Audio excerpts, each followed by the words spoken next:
This episode of the Stock Trading Reality Podcast is being brought to you by EquityFeed.com. EquityFeed reached out to me and said, "Hey Clay, would you be willing to check out our scanner that we offer, and just let us know your thoughts? And if you like what you see, we'd be willing to offer you and your listeners a coupon code and give you a discount." So I'm all for discounts, but I'm not going to put my name next to something that I don't believe in. We've had actually many other people approach us about, sponsoring a podcast, one being some sort of like brain supplement where if you take it, you get more focused. And no. I'm not going to talk about magical pills that all of a sudden make you more focused. If you believe in that stuff, more power to you. But that's just not something that I'm going to put my name next to. But something that I am definitely willing to put my name next to is Equity Feed.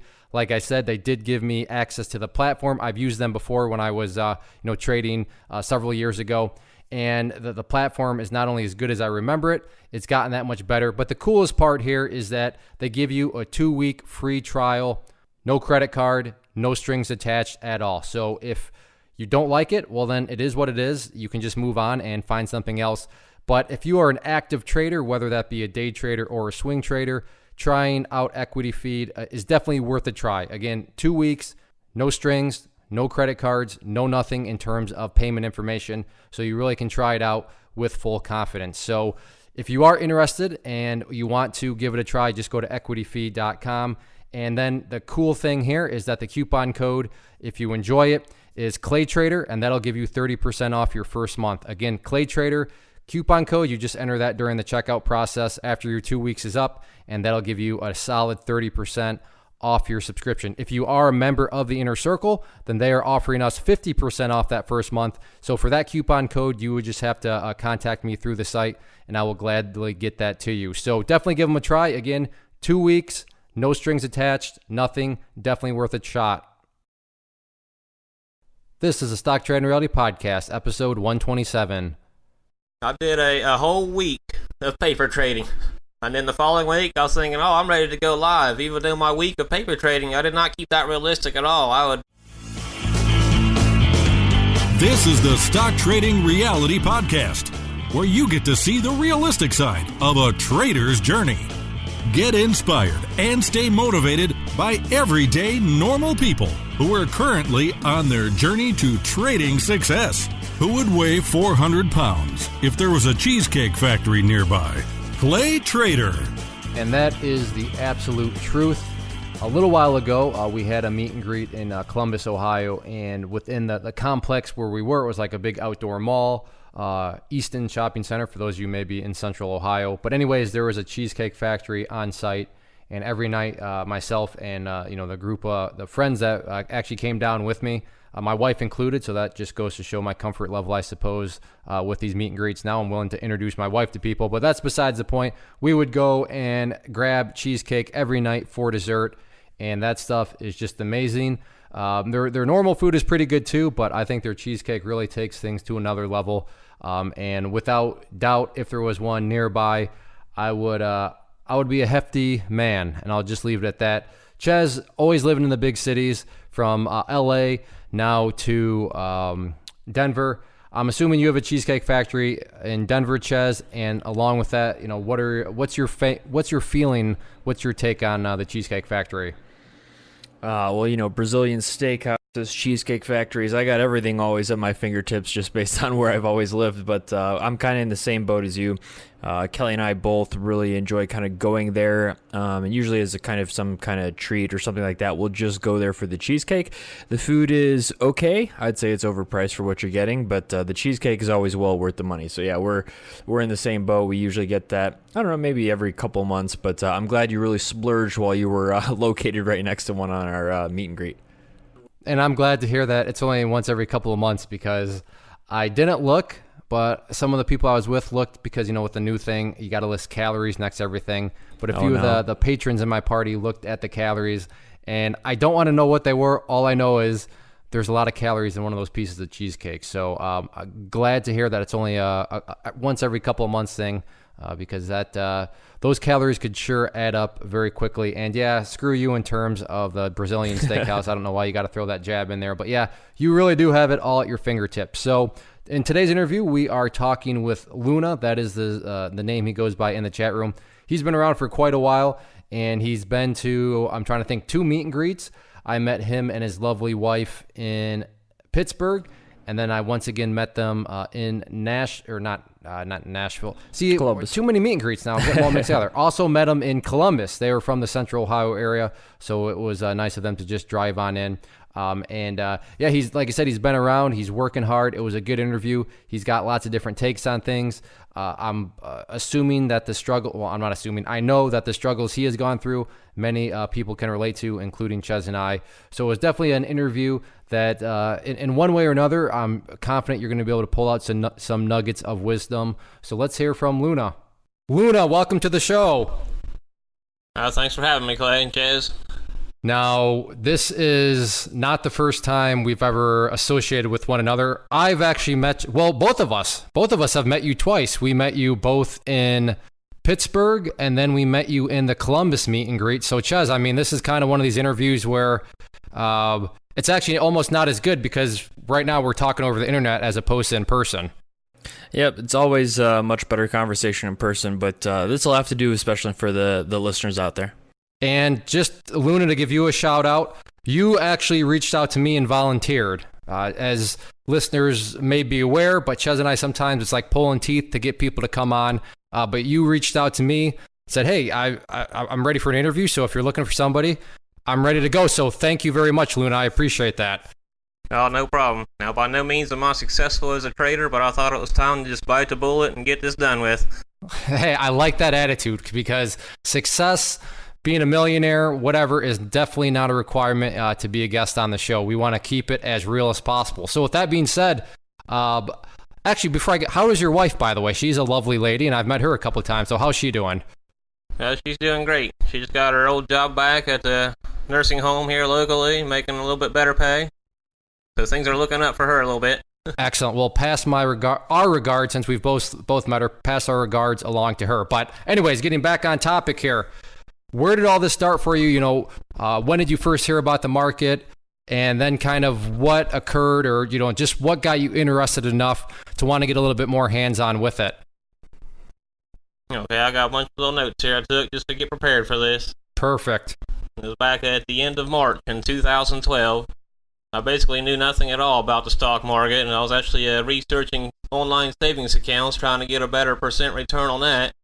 And I'd found ING Direct at the time, and they had a promotion going, like fund a trading account through a share builder, and we'll add extra money if you make so many deposits and trades within set amount of time. That's usually how they hook you. So you're jumping in blind, it sounds like. So how'd that go? Oh, completely blind. I was completely ignorant to the stock market at that point. I thought you had to work for a company to even be able to buy, shares of that company. That's pretty good. Yeah, I was going to say, yeah. Yeah, so my first purchase was there on March 29th, 2012. I thought, General Electric, good old GE, I'd just buy 4 shares of that and hold on to that and see what would happen. Now, when did you finally figure out that do you work for you don't work for GE, right? No, not at all. Okay, so when did you figure out that you don't actually have to work for the company in order to buy shares of their stock? Right there when I found out the share builder would add money to my account if I deposited money, and there's like, here's some symbols you can trade from with the, like, maybe like the, the market flow chart there or something like that. Yep. Okay, I wasn't sure if you were like, you went down a rabbit hole of calling companies and being like, hey, I don't work, but okay, so you just kind of by trial and error, you just by process of elimination, you figured out that you could buy shares of GE. Now, what was the reasoning behind this? Just because you'd heard of them, or I guess what was your quote unquote trade plan or investment plan at this point in time? Yeah, the investment plan was to buy and hold because I've noticed GE makes a lot of products, and I had a lot of GE products around the house, so I thought, hey, that's a good company to buy and invest in.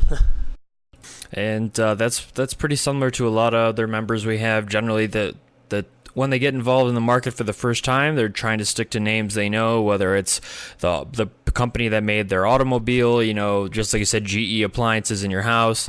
Some people have invested in kind of the television brands that they're a fan of. So yeah, that sounds completely normal for most people. Now, did you have a specific kind of time frame or outlook you were looking to make money on these types of trades, or were these kind of you're going to put the money in now and maybe look back in 5 to 10 years?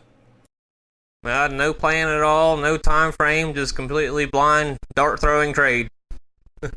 So, because I'm trying to think back. You originally were just looking for online savings accounts. So, how did it go from? Did the whole just kind of marketing approach from ING? Did that just kind of what suckered you into all this, or did you kind of do some math and think, well, geez, this savings account is offering me, 0.25%, or I can make a whole lot more? I mean, how did things all of a sudden jump from I want to just a savings account to the full blown stock market? Basically, ING got me hook, line, and sinker with, hey, deposit $500 in your account, make set amount of trades, and we'll give you another $500. Okay, so in other words, we were giving full props to the ING marketing department, because here was somebody who originally started just, hey, I'm just looking for a savings account, and now all of a sudden he's depositing money with you and then now trading with you as a brokerage. So good job, ING marketing department. So you buy GE. What happened after this? Did you go ahead and buy something else right away, or did you just sit on GE stock for a while? But take us from that point in the journey. So you buy GE, then what? Then the very next day, I was like, hey, I use AMD processors in my computer, so I'll buy some shares of AMD. And so I guess what I'm finding as a trend here is that you're pretty much putting your money in names that you know in, and you don't see them going anywhere. And obviously, if you're buying them, you have the assumption that they'll go up. So I think the better question to ask would be, at what point did you decide to kind of change your trading and, maybe take a more technical analysis type approach? Because obviously at this time, like you said before, you didn't really have too much idea of, charts or anything like that. So I guess what was the moment of time, or what exactly happened where you're like, I should probably learn more about trading, and then kind of go that route? Okay, that was a couple years later, about 2014, when I decided to go technical analysis route. I had to fall down the penny stock hole there for a year with following Awesome Penny Stocks newsletter. Oh, Awesome Penny Stocks. I got to cut you off there because that was an absolute classic. So Awesome Penny Stocks in their heyday was actually quite the monster. Did you do pretty well with them, or did you end up were you kind of a lamb that was led to the slaughter? I was the lamb buying the top and selling the bottom. Oh, man, yeah. So I'm trying to think back to their ticker symbols. For you listeners out there, penny stock newsletters definitely aren't like they used to be. But back a few years ago, before SEC really started to crack down, there were some newsletters, Awesome Penny Stock being one of them, where they would send out a newsletter and these stocks would just get millions of dollars worth of volume. Of course, now that the SEC has busted all these people, there's a whole lot of manipulation going on and all that. But so that was kind of a blast from the past to bring that name up there. So let me ask this, because that's a pretty big jump. I definitely do. I like Chez's question. I want to hear about technical analysis. But how did you go from GE, AMD, big old blue chip, kind of dinosaur type-ish companies to all of a sudden penny stocks? Where did that rabbit hole come from? That rabbit hole came from one of my cousins, actually. He's like, oh, you're trading stock with GE and stuff? You should check out this Sun Peak Ventures vitamin company. They was up 3,000% overnight. And I knew nothing at all about the Awesome Penny Stocks newsletter or any of that, so I just jumped right in, bought 40 shares of it at $2.50 a share.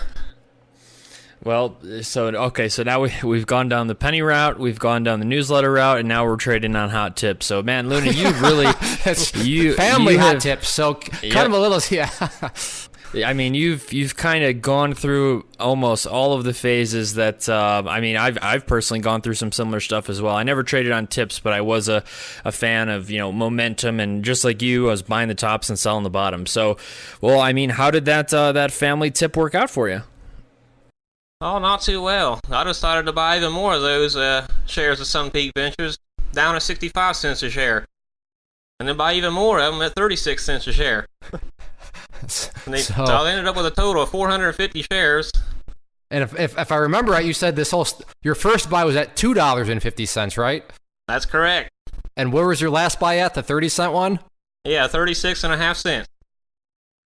And if I Sunpeak, SNPK, was that the ticker symbol for that? That's correct. Remember? Is it SNPK? Okay, then I do remember that one. Yeah, that was a pretty big monster. And so, okay, well, maybe, I don't know, maybe you made money. So you bought at $2.50, you bought at 60, is that what you said? 65 cents and 36 and a half. And then where did you sell all these shares? Like $4 or $5? Where'd you sell? I'm not sure the exact price, but I know I took a loss of $239 on it altogether. And how do you? So that was well over half your investment then, right? Oh, yes. Yeah. So I guess moral of the story, hot tips. I mean, at this point, is it still safe to say that you truly had no idea what was going on? Were you just totally making it up as you went? For the most part. About halfway through the trades when I found out that this was an awesome penny stocks pump and dump, and then by the time it had already completely dumped, I realized I was on the tail end of it and needed to get out. Now, how did you figure out that it was a pump and dump? I mean, was your cousin telling you, or, I mean, where did that come about from? Just research on good old iHub. Ah, iHub. Okay, so iHub, you started to read the message boards, and, well, you know what? At least to give you some credit here, it does. I don't, and Ches, correct me if you disagree, but I don't hear any denial. It sounds like you were well aware that this was a pump and dump, and you were just told, you got caught in the dump part of it, and, you know, kind of shame on you, or were you blaming everybody else? Or who had the blame? I guess that's the best way to ask this question. Were you blaming yourself or everybody else? I was completely blaming myself, knowing it was completely my fault, being completely uneducated, just jumping in, throwing darts, and not knowing what I was doing. And you know what? That's extremely rare to find, because most people, and I mean, Clay and I, we deal with people from all walks of life who want to blame everybody but themselves. And honestly, Lunar, I want to commend you first off for just pretty much understanding that you are the one who ultimately bought or sold a stock, and if you held for a loss or if you held for a win, that's really the name of this game. Is there is nobody else, unless there's somebody standing behind you with a gun to your head making you buy and sell things. If that's the case, you should probably change your lifestyle a little bit. But Chaz, you're on a roll today. I like it, man. But otherwise, we are ultimately responsible for everything we do regarding our trading and our trading accounts. So kudos to you for honestly just taking responsibility for it, because most people will go down the sad rabbit hole of those shorts and those market makers and everyone else is out to get me. And I promise you, the world is not out to get you. It's just a matter of pretty much following the trend and, managing your risk. It's not too complicated. It still takes some time to learn, but kudos to you for that, because most people don't look at it that way. Yeah, that was Ches. Are you having a good day in the markets today, Ches? You are just you're making me laugh today. So this is good stuff. I made a good batch of coffee today, so I think that's the reason why. There we go. Send me over some coffee. All right, we're getting sidetracked. So after SNPK, the vitamin company, did you stay in penny stocks more, or is that kind of the kick in your teeth that said, all right, I got to change things up. I gotta reassess the situation? Oh, no, I still didn't learn my lesson, because now that I found iHub, I was dumb enough to just start asking random strangers on the internet, like, hey, you think I should buy these shares of Fannie Mae? Okay, so you're one of these people, because I get messages like this, exactly what you described. Hey, do you think I should buy shares of? So you're asking people of Fannie Mae, and what'd they tell you?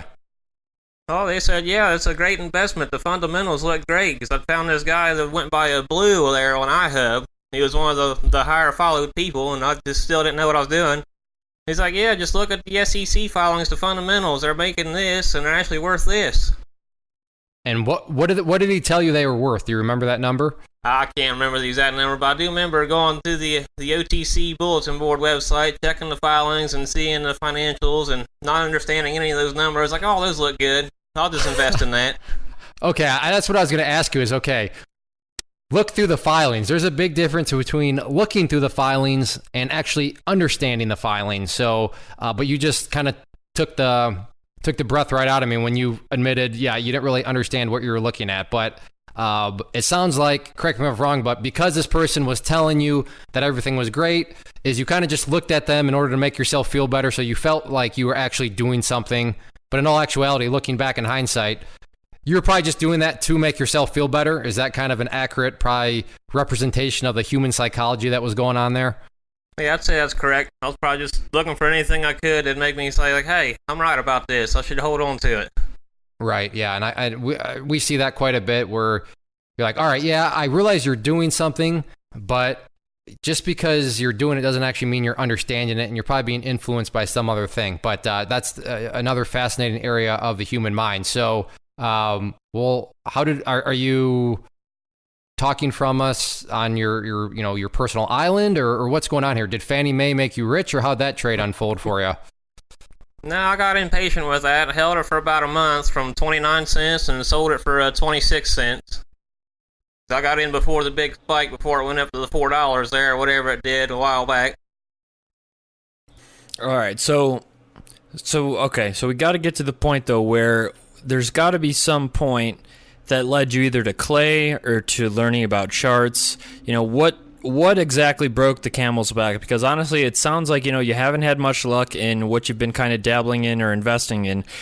So where's kind of the moment of clarity where you go, I know there's more to this trading thing than asking strangers on the internet. There must have been some kind of either another trade or somebody say, hey, I learned how to read charts from here or there. What was that moment for you where you decided, I'm going to turn my trading around by getting educated? Well, I think that moment came when I actually got lucky on another penny stock. I had shares of AVEW, AVEW. I believe they said they was a real estate company that turned into a swimming pool company, and it was summertime. And I was like, hey, it's summertime, they're a swimming pool company, they're good to go. I love the market. Yeah, especially penny stocks. That's good stuff. Real estate to pools. And during the winter, they're probably a furnace company. But all right, so I mean, that's fascinating. So you took this trade, but to Chez's question, how exactly did that lead you to kind of like a wake up call where you got to change things around? Well, that was where I'd made a profit on half of those shares and decided to hold on to the rest of them, and then took a decent little loss on the other half, and that's when I realized, I need to do something different. Because I kept seeing people on the iHub there mentioning that they use technical analysis, and well, obviously it was going to bounce here because this is support, and it was going to stop here because this is resistance. So I knew there was something more to it. So that's what piqued your interest in technical analysis. So you saw that, your interest is, oh, okay, that sounds interesting. So then where did things go from that point? I was kind of on the same page Hooch was there too, as I had seen your robotic trading link off to the side of iHub, and I thought that was sort of like an automated system thing that would go and pick stocks out for me and do everything itself. That was a bad choice of name on my part. We all understand after you explain why it's titled the way it is, but your marketing department, we're going to have a discussion with them for any future courses. I'm going to have to head to ING marketing department, see if I can get some wisdom, because there you go. Not one of my brightest moments there, but oh well, it is what it is. So did you finally buy robotic trading, or I mean, what happened there besides you thinking that this was some sort of algorithm? I finally purchased robotic trading on June 30th, 2014. Oh, wow. That's over 3 years ago now. So yeah, version 1. 1.0. So, and I'm trying to think, was a chat room even around then? Was Inner Circle available or no? I think you had just came out with it right about then. Okay. I bought Inner Circle subscription on July 6th. Okay. So yeah, you've definitely... Were you one of the first 300? Do you know? No, I was not. I was right after that, I think. Okay. All right. So you're not one of the lifetime. Okay. Gotcha. So you buy the robotic trading and you start going through that. Did you pause your trading, or did you just keep on trying to trade while you were learning? But now we're kind of in the quote unquote educational phase of your journey. So walk us through this part. I'm pretty sure I put my trading on hold till I at least finished that video, but I was still trying to trade penny stocks with what I learned from the robotic trading, and it still just was not quite working out for me. And for context for the listeners here, if you're unaware of how penny stocks really trade, I'm not saying that they disregard technical analysis, because they definitely do not. However, they move much more drastically based on hype and news releases and PR. It's almost like the complete emotional side of trading. I'm not saying there isn't emotions in trading, a Google, an Apple, a Tesla, whatever it is, but emotions practically run the penny stock market. Would you agree with that, Clay? Oh yeah, for sure. And even, at the end of the day, what Chez described is what chart is going to measure. The best example, and I have a video, called the penny stock lie detector. And the penny stock lie detector is charts, meaning if you're familiar with penny stocks and you've seen it, oh no, the CEO says they're not diluting. Oh no, there's no toxic financing. There's nobody dumping their shares right now. And then you look at the chart. Oh look, that resistance just broke. A few days later, oh look, or excuse me, that support just broke. Then a few days later, oh, that support just broke. 2 weeks later, oh wow, that significant support just broke. And yet all this time, everybody on the message boards, everybody on social media is yapping, no, CEO says he's not diluting. No, insiders, there's no toxic financing going on. No. Well, something is going on. Something is not, somebody is lying. And that's what I love about charts and penny stocks is, and one of my favorite sayings is, a penny stock CEO cannot hide from a chart. He can certainly hide from those that use fundamentals because you just lie about that stuff. But as far as hiding from a chart, you can't do that because if you're dumping shares, guess what? It's going to show up in the chart. So penny stock and charts don't work in the sense of, penny stocks getting a ton of liquidity. So maybe the patterns aren't always as smooth as possible. But as far as using them as a lie detector and measuring, the emotion and hype that Ches is talking about, there is certainly use for sure. But yeah, a lot of people kind of, when they take a chart as a square peg and then try to fit it through the round hole of penny stocks. And you got to know how to use them the right way. So you took robotic trading. You're struggling still with penny stocks. Was this around the marijuana stock boom when you're still doing penny stocks, Luna? I'm not sure on that one. I didn't quite get a part of the marijuana stock boom at all. I missed all that. Okay, all right. So, but regardless, you were struggling. So then what was your next step? You must have had another kind of moment where you're like, you know what? I'm still struggling. I still need to do more. So what was the more that you determined you needed to kind of pursue? Well, another one of the problems I was having was the trade plan destroyer, one of your other videos there on the commissions determining my trade plans. There you go. So that's obviously a big part of trading as well. So, well, here's a question I wanted to ask a little earlier, though. How long did you ultimately stay in penny stocks? And when you did stay in them, was that because you might have had a smaller account and thought that's all you could trade? Yeah, that was correct. I just had, a couple $100 I was working with. I stayed in those from end of March 2012 to about the end of July in 2014. Nice. So, yeah, let me ask this because I'm curious because all this started in 2012. So at the time of this interview, it's literally 5 years later. Were you always actively involved, or is there a lot of kind of downtime where you just totally step away from the market? Because I want to just kind of keep an idea of, the timeline wise, when you're jumping from one thing to another, is this like you in front of the computer every single day or every single week? Or are there some times where you literally just stepped away, for months at a time? Because 5 years is a good chunk of time. Yeah, that's correct. The first year, I was sitting there checking the charts every single day, looking at them, not understanding what any of it meant. And then the second year is when I kind of stepped away, when I took a complete loss on the Dutch Gold Resources, fell into that Dan Hollis making his announcement on the NASDAQ scam thing there, and I lost everything. So it was... Go ahead, Chaz. I was going to say, so when you say you lost everything, you're pretty much cleaned out and got to rebuild and start over. Is that what you meant? Yeah, correct. Okay, well, honestly, those sometimes, that's the way that, I'm not saying it's something that's, ideal, but sometimes that's almost the wake-up call you need. Almost when you pretty much are forced to be on the sidelines and kind of reevaluate what's going on with your trading. By no means am I advocating and saying that blowing up your account is a rite of passage. It can be avoided, absolutely, but it does happen, especially to kind of people newer and, just getting into trading. So, well, I guess... Great. This is honestly doing this podcast years and years after all of this happened. Luna's still here, Clay, so obviously he's got some kind of passion for the market. He didn't just say those stupid market makers and shorters killed it. That is true. You are still surviving. And like I said, we've met you twice in person, so you're grinding forward for sure. So at what point did you kind of...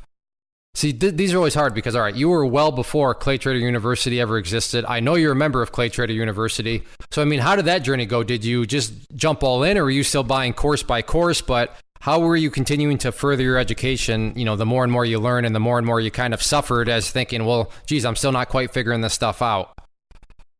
I was still buying course by course. After blowing up the account, decided to buy the cash flow creation guide and the level 2 course. And you just kept chugging through those, and stuck through those. Then I got the robotic trading skill sharpening, because you just came out with that, I believe, shortly thereafter. It seemed like every time I buy a course, you would release a new one.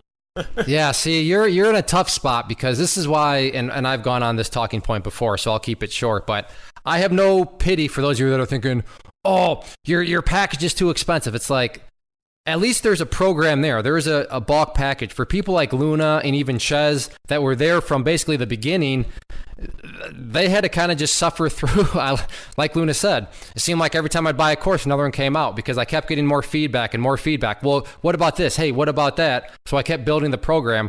So now as it is, it all exists for you. You don't have to, go through like people like Luna did, where definitely not nearly as smooth of a process as it can be now, for people that just buy the entire program up front. So I appreciate your patience, Luna, because looking back from my personal hindsight, yeah, bless your heart, bless Chez's heart, and bless many of the other members' hearts that, were through the evolution of the entire program. So let's fast forward, though. I mean, you're taking all the courses, everything comes out. We know that you're CTU, and I know that you are trading options. So what led you to do options? Kind of what drew your eye to that, area of the market? Pretty much just the fact that I had a smaller trading account, so I can't really trade the big board equity shares per se, so it's like, the penny stocks on steroids. So the options, okay, and we'll link that video for any of you who haven't seen it yet. But options are an absolutely great way for people with a smaller account to trade. To avoid penny stocks, essentially, you can trade the larger names like Apple's, Google's. I mean, anything you really want for a drastically lower kind of cost outlay than just being forced to buy 100,000, shares of a penny stock, unfortunately. So you watched the video. I'm assuming at that point you probably had gone through or are going to go through the options course.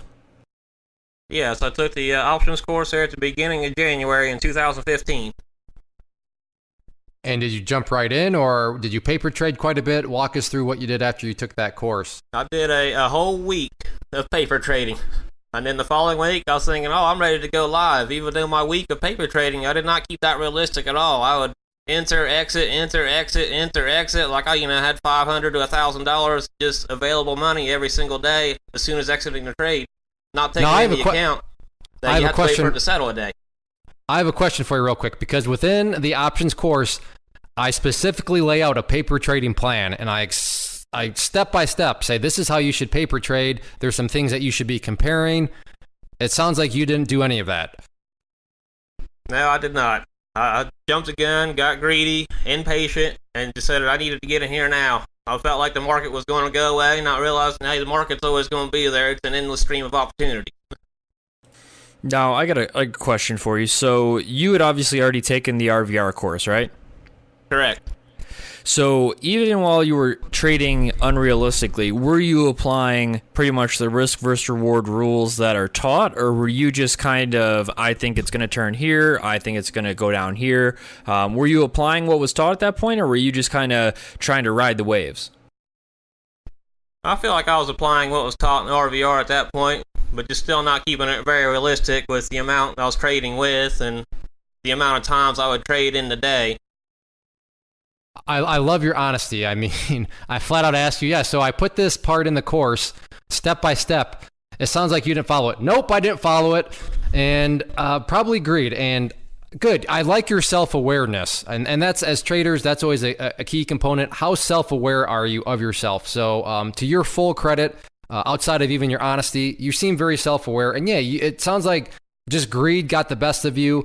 You wanted to go now. I mean, 1 week of paper trading, it takes a little bit more than 1 week, especially when you're not even doing paper trading the way you should be. Again, to your credit, you weren't being realistic about it all.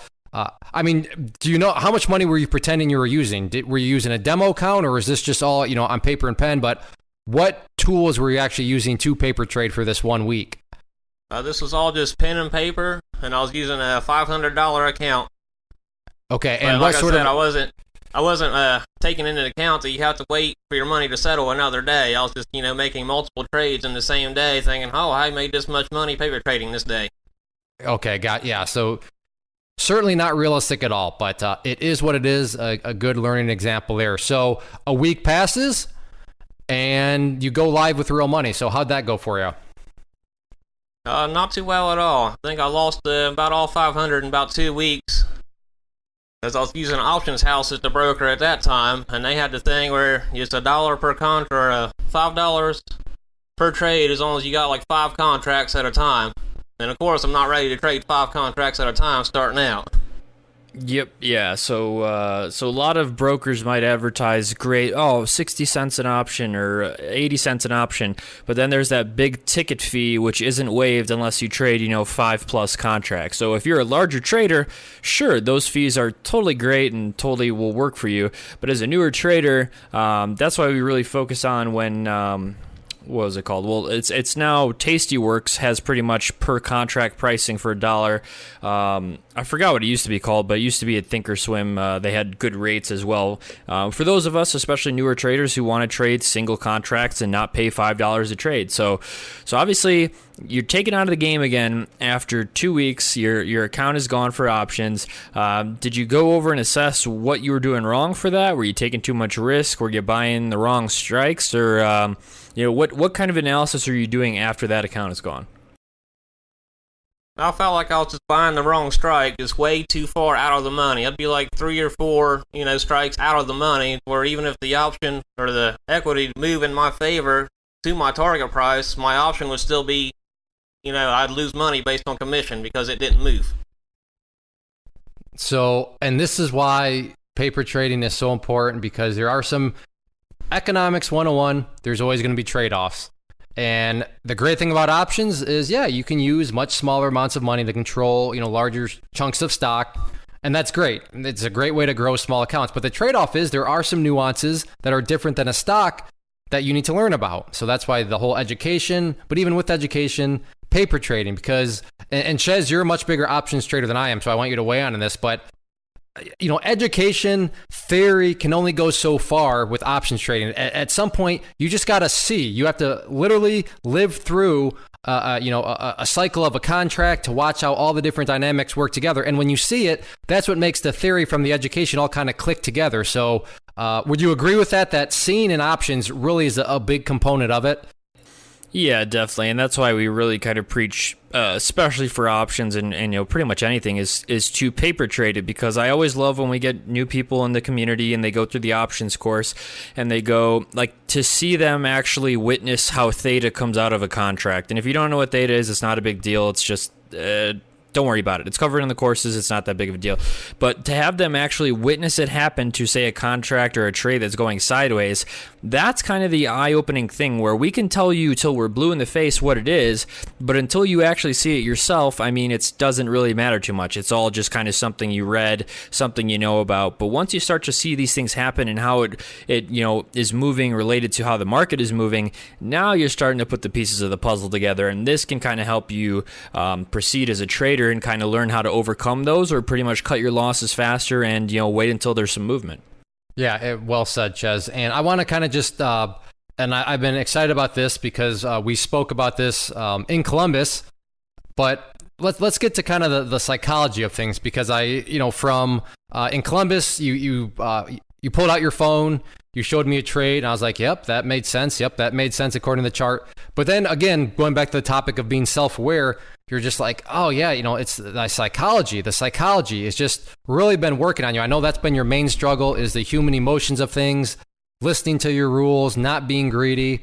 So, I guess walk us through what, in Pittsburgh or Columbus, you had, I guess, how is your psychology right now? How are you feeling mentally? Are you making progress in that? I know you got a couple of books, but that's been your biggest struggle. I will attest for Luna. He can read a chart as good as anybody, but then it comes down to the whole component of what's going on upstairs. So how is that current work in progress doing? I'm still working on it, Clay. And what do you think your biggest struggle is right now still with it? Just not honoring that stop loss and entering trades before I have my risk defined, like not having a true trade plan before entering the trade. So you don't want to honor your stop loss. I realize this is kind of hard to do, but you're in a trade. It's going against you. It's approaching your stop loss. I mean, what's going on in your mind that rationalizes all of a sudden not honoring it? I think what it is, I'll look at another time frame, higher out time frame, and look for other things to support that. Hey, I can't be wrong. It's going to bounce right here. Like, hey, there's a 50 SMA on this next higher out time frame. Like, normally I try to trade the 5-minute time frame, but for some reason, I'll jump to the 15, and if the 15 support fails, I'll jump to the 30, and then so on. Clay, you might need to make a video on just trying to this. stick to one time frame. Yeah, you might need to make a video on this, and I think you have some videos already titled like a trader trap or something, but that's a huge mental thing that we've actually run across from a bunch of members as well, is that they will look to the larger time frame, and there's nothing wrong with multiple time frame analysis. In fact, it's usually recommended and can absolutely help you form trade plans for a shorter term time frame. However, when you start to use those, if you had went into the trade plan looking at the 5-minute chart, your stop and your target should be based on that 5-minute chart, unless you had found the trade plan on the 15-minute or the 30-minute. And then in that case, your risk should be determined on that chart. But when you start to widen out the time frames to essentially take on more risk, you've essentially destroyed your risk versus reward pretty much in the hopes of being right, more so than managing your risk correctly. Would you agree with that? But I mean, we've seen a ton of people mention something similar. Oh yeah, it's and we've talked about it many times. It's the catch-22 of charts. Charts are a great tool, but like anything in life, there's always that trade-off, and the trade-off is they can lead you down rabbit holes because they can convince you of things to break your original trade plan. And that's what separates, those that are going to survive and those that don't. You got to be, and here's another reoccurring theme, you got to be self-aware. You got to be, wait a second, Clay. My original trade plan was here, and how did I end up here on the chart? Yeah, it's a chart. Yeah, I can make it make sense in my mind, but that wasn't what I was originally planning to do. And you have to be aware of that, because if you're not, then to Luna's admission, you can all of a sudden find yourself re-rationalizing and then re-rationalizing again, and then it goes further and further down the rabbit holes. So charts are a great tool, but yeah, they can lead you down areas you don't want to go if you're not self-aware enough to realize kind of what your mind may be trying to do for you. So right. Are you still trading with real money right now, or are you kind of on pause? Because I know in Columbus, which at the time of this recording was about 2.5 months ago-ish. And at that point, I know you bought some books. So I guess I want to hear about those books. What books did you end up getting? And give us a little book report. What do you think of them? I had already read Trade Mindfully at the time. That was an excellent book. And I had a PDF file of The Inner Voice of Trading. I didn't really care much for that. It felt more like kind of a pamphlet. But then I bought Trading in the Zone by Mark Douglas, and I feel that's an excellent book and really hit some key topics that I really needed to read. Key topics like what? Like the market, it's always going to be there. It's an endless stream of opportunities. It's okay to be wrong. We weren't raised to be traders. Our psychology is just, it's not in us naturally to have that psychology. It's okay to be wrong. We just want to be right all the time. Yeah, that's... The book primarily focuses on the emotions of trading. He's not big into strategies or anything like that. He more so wants to identify the emotional pitfalls that traders go through and how to try to avoid them and how to stay kind of rational and almost be detached from your emotions because, like Luna just said, essentially trading goes against everything inside of you that you've been raised to be comfortable. Buying something that's falling if you see a support or an old resistance or whatever the reason is for you buying when a big red candle is forming, everything in your body says, oh gosh, this is going to continue to crumble. But in reality, that's why we use charts and risk management. That might be the best opportunity to buy, but it'll go against every single thing inside of you. You'll have like a physical reaction, like, oh no way, this knife is going to slice right through me. But more often than not, those are usually the best buying opportunities. But it goes against everything inside of you, and that's really what the book kind of goes over. Yeah, I thank you for that because I didn't mention the books that I'm talking about are trading psychology books. So he didn't go and buy like well, here's my $1 million strategy. No, these are books written by, I think, clinical psychologists about the emotions of things. So I should have clarified that. But good point, Luna. The market is an endless stream of opportunities. and there's always a new one around the corner. And I mean, I even struggle with that. Right now, it's summer trading. It's been kind of frustrating. And then all of a sudden this morning, I had a nice morning because you just got to wait. And there's always going to be a good morning that, is going to present itself. So where do you stand though right now? Are you doing real money? Are you paper trading or are you on pause? But kind of bring us up to date with where things stand currently for you. Right now, I'm currently on pause, just paper trading, trying to build the account a little higher before I start live again, and also just get some more practice and some more strategies down that might work for me. Okay, building that account. Because I've tried to use a $100 challenge multiple times, and I've failed, and I've just come to realize that maybe I'm just not meant to start with $100. Maybe I need to start with more, because it's hard for me to admit that loss when you're going in 100% of your account value on every trade. Yeah, the $100 challenge. It's a good marketing thing, but essentially you almost have to lead to gambling. I mean, even if you think about it, even if you start with $200, that's still 100% more than what you'd have starting with $100. So $100, I think you're on the right path there. We're saying, I'm kind of done with that. Now, you mentioned building up the account. Are you talking about from a job that you're putting money into to build the account, not from trading, right? Yeah, that's correct. From delivering pizza for Domino's. Are you certain? So is that a part-time job or? It's part-time, almost full-time, about 30, 35 hours a week. But It gives me plenty of time to be available during the stock market hours and be able to actually trade. Okay, so the axe is to the grindstone, no excuses. You're out there building the account through what we call the guaranteed trade, and the guaranteed trade is a job.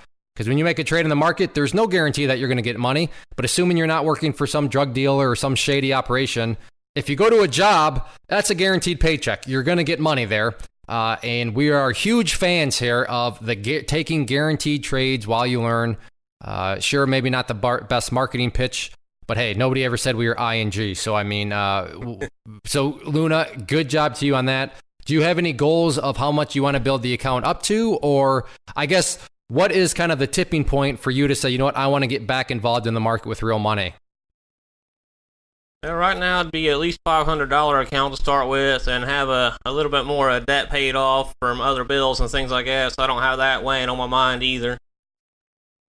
I would fully jump on board with that.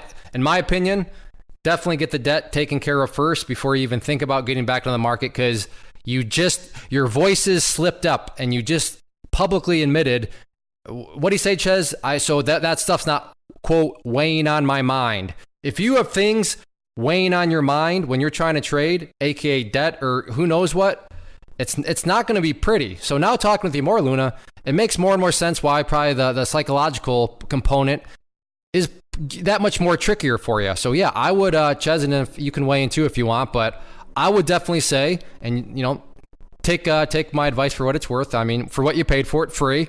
But yeah, I would get that debt out of the way first so you can literally trade with a peace of mind, because trading is already difficult enough when you have peace of mind. So if you have those other things that are weighing on your mind, it just gets that much trickier. Am I in the ballpark there, Ches? I'd say you're in the stadium, and I completely agree with you. But what I wanted to kind of bring up is that it's almost like a trade plan in itself. The more you have in your favor, and this is kind of overarching for trading, so the less debt, the less bills, the less any of those things that are weighing on your mind, those are they are completely negative to how you will mentally look at the market. And you try to be completely objective and just look at the charts. But if you have a looming cell phone bill, you got some work you need on your car, you got a mortgage that you're getting close, you're just barely able to make. These are things that will make you act foolishly in the market. And, Hooch has mentioned it in other podcasts. I mentioned it kind of with my story about trading futures before the wedding because of the bills. Those types of things are completely detrimental to your trading. So the more you can the less pressure you can put on yourself, the more you will actually trade the chart, pretty much how the chart wants to be traded. You will kind of go with the flow of things versus trying to make something out of nothing. Yeah, well said, well said. So how is your paper trading going right now? I mean, I guess first off, are you being realistic with it? Let's just start right there. Oh yeah, I'm trying to keep it as realistic as possible right now. You're trying, or you are keeping it realistic? Don't try to lawyer me by throwing in these little words. you're either being realistic or you're not. So, I mean, how do you think you're doing? Are you trading with letting money settle? Are you pretending like you have a $500 account? Let's just start with those couple points. I'm just trading $100 at a time still, but actually waiting to let it settle. So I'm still treating it, I guess, probably not completely realistic, because I'm still treating it like I have a $100 account instead of a $500 account. Okay, but that's fine, though. If you're just putting a portion of it into a trade, I mean, that's totally fine. But as long as you're letting it, settle, that's definitely the key component there. Now, are you doing pretty well? How are you feeling mentally right now? Are you having some good success? Are you a little shaky? But, I mean, how are you mentally at this point in time? I would say still a little shaky, because I still have struggle with those trades where it's just I'm trying one contract at a time. It might go in my favor a little bit and have a little bit of profit, but not reach my target, and then turn back around and go below my stop loss and not honor that, stuff like that. Have you ever tried 2 contracts? Yes, I've tried up to 3. So, I mean, what happens if you did like 2, and that way, when it got up near it, you could mitigate 1, and then that would put your mind kind of at ease. Have you tried that? Because 1 can be very, very difficult. I mean, there's really no denying that, especially when you're trying to day trade them. But have you tried multiple contracts so you can mitigate and at least provide some peace of mind? Yeah, 2 contracts works out a lot better for me, because I get the chance to mitigate it, and if it does hit my target, I can sell it, or if it comes back down to my entry, I can just break even or a small loss a lot easier that way. Nice. So let me ask this. With the 2 contract method, it went a lot better for you. But my guess is what still crushed you was you just not honoring stop losses. Is that fair? That's correct. So it sounds like the issue is not the number of contracts. It sounds like the issue is in the risk management department in terms of honoring those frickin' stop losses, because you just admitted that doing multiple worked a whole lot better.